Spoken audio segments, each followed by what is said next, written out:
What's up, guys? I'm Davis. I'm Connor. We're gonna go over some freaking laws today. Teach y'all some freaking physics. So basically, there's this guy named Isaac Newton. He was born in 1643 in the United Kingdom, and he came up with these three laws that apply to physics and pretty much apply to everything.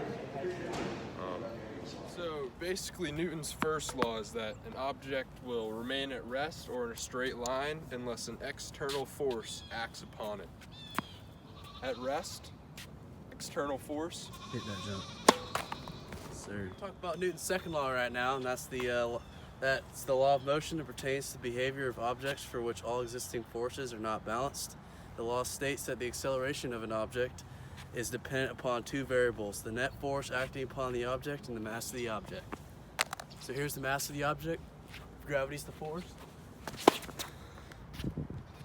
She gone.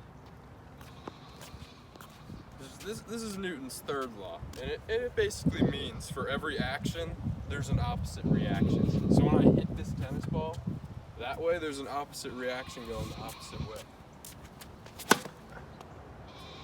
She gone.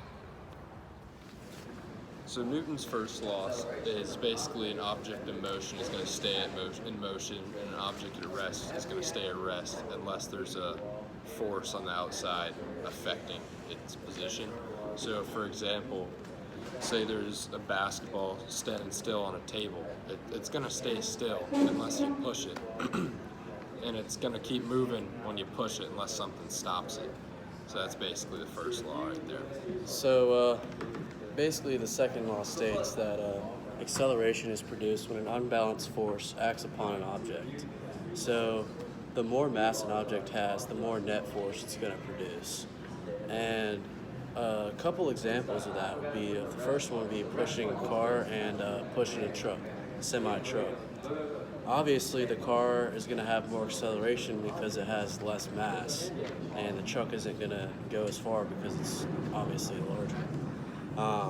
Second example would be pushing an empty shopping cart versus a full one. So if you got a bunch of groceries in there, you got your drinks and your food in there, it's going to be a lot more heavier. It's going to be harder to push than the empty one. So that's basically the second law. Not that many people know what it is. Like I wasn't the most familiar with it when I started this project, from being honest. And it's basically, to break it down for you, there's an equal, for every action, there's an equal and opposite reaction. So for example, if you were to jump in the air, like people tend to do that a lot.